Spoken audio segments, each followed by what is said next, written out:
So then, the whole conception of nature is as a self-regulating, self-governing, indeed democratic organism. But it has a totality. It all goes together, and this totality is the Tao. When we speak in Taoism of following the course of nature, following the way, what it means is more like this: doing things in accordance with the grain. It doesn't mean you don't cut wood, but it means that you cut wood along the lines where wood is most easy to cut. And you interact with other people along lines which are the most genial.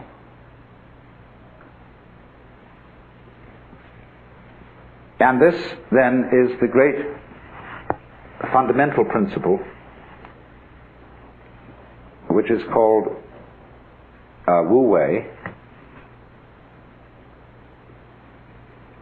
Not to force anything.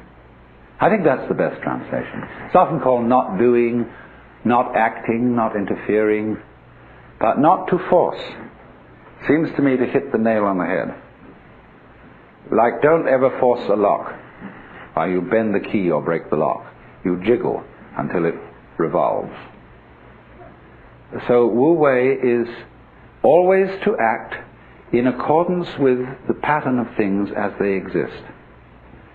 Don't impose on any situation a kind of interference that is not really in accordance with the situation. It would be better to do nothing than to interfere without knowing the system of relations that exists.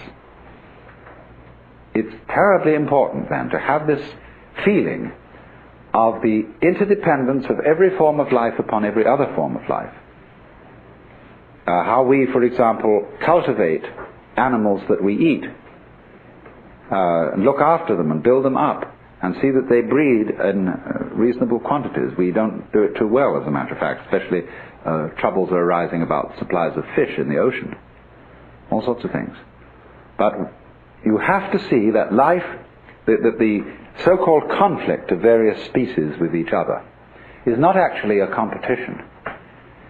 It's a very strange system of interrelationship, of things feeding on each other and cultivating each other at the same time. The idea of the friendly enemy, the necessary adversary, who is part of you.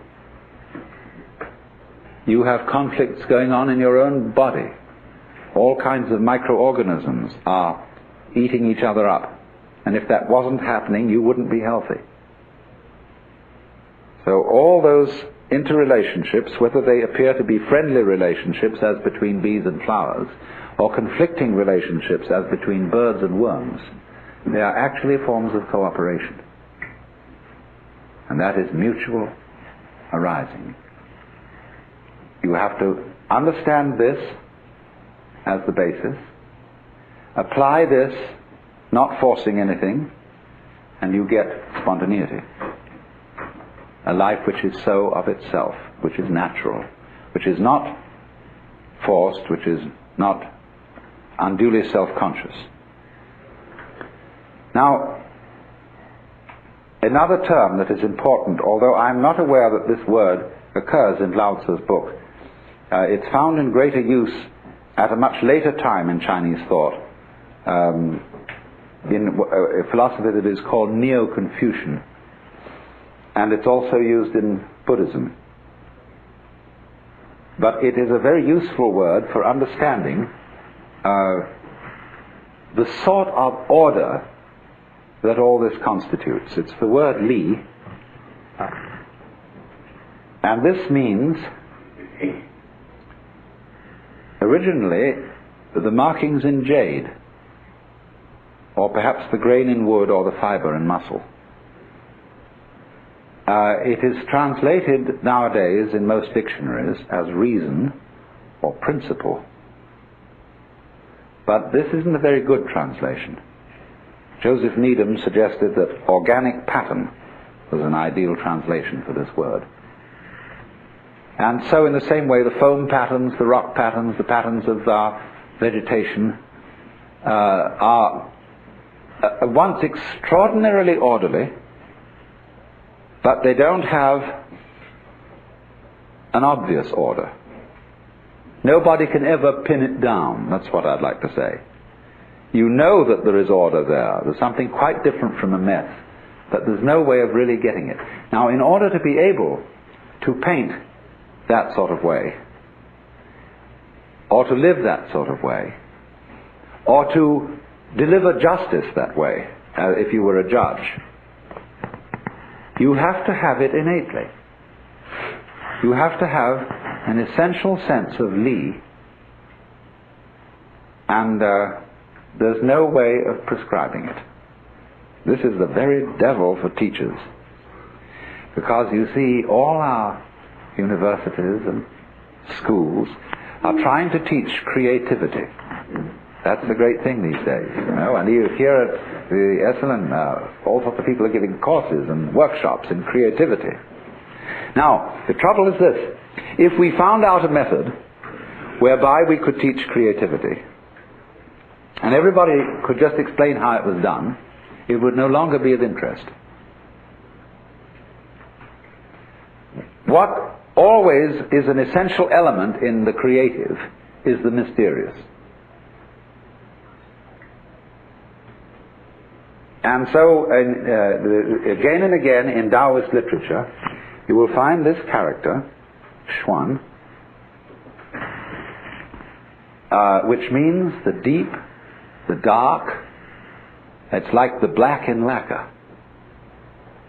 The impenetrable, and yet the profound depth out of which glorious things come, but nobody can see why.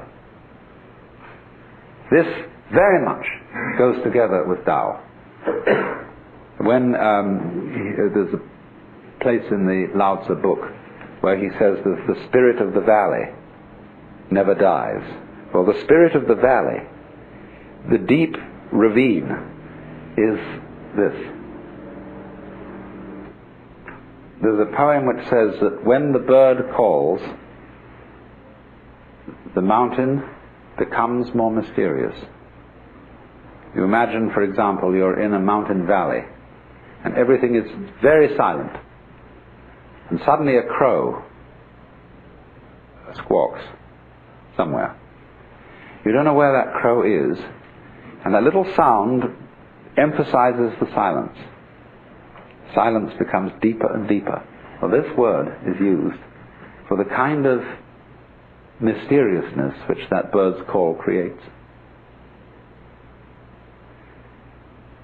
So, these two words together are used in Japanese, the expression yugen.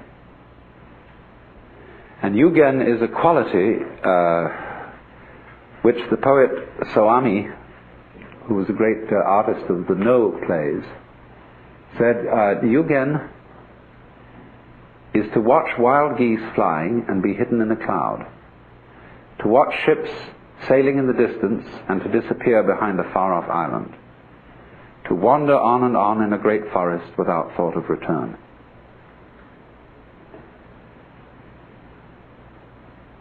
Now, all those things have in them, you see, an element of mystery. There's a Chinese poem which puts it this way. It is a poem written by a man who has gone to find a sage in the mountains. And the sage has a little hut at the foot of the mountain and a boy there who is his servant. I asked the boy beneath the pines. He said, the master's gone alone, herb gathering somewhere on the mount, cloud hidden, whereabouts unknown. And this also creates the mood of yugen. The hermit, you see, is a kind of yugen personality. He's a very valuable person and a very wise person, but nobody knows where he is. And ever so many Chinese poems are concerned with the life of hermits, seeking after hermits, and the wonder of hermits who totally disappear altogether. This is this funny idea of the deep and the dark, the thing that is important just because you can't quite understand it. Now, to Westerners, all that tends to sound rather hopeless. You say, if you can't tell us how it's done, what's the use? And that, you see, is because we have insufficient trust in ourselves. We think that we'll never be able to do certain things unless we have instructions as to how to do it. This comes, of course, partly from our toilet training.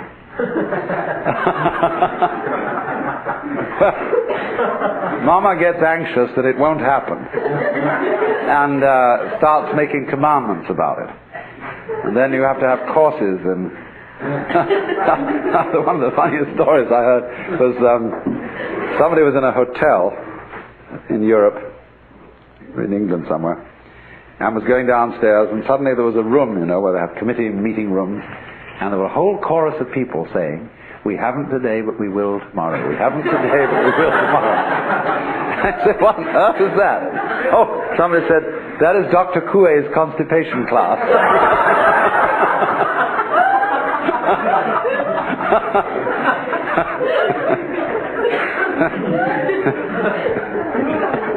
The Taoist idea is not like that, you see. Let it happen. It will. Trust in yourself, because your own organism fulfills these things spontaneously of itself, and you don't have to force it.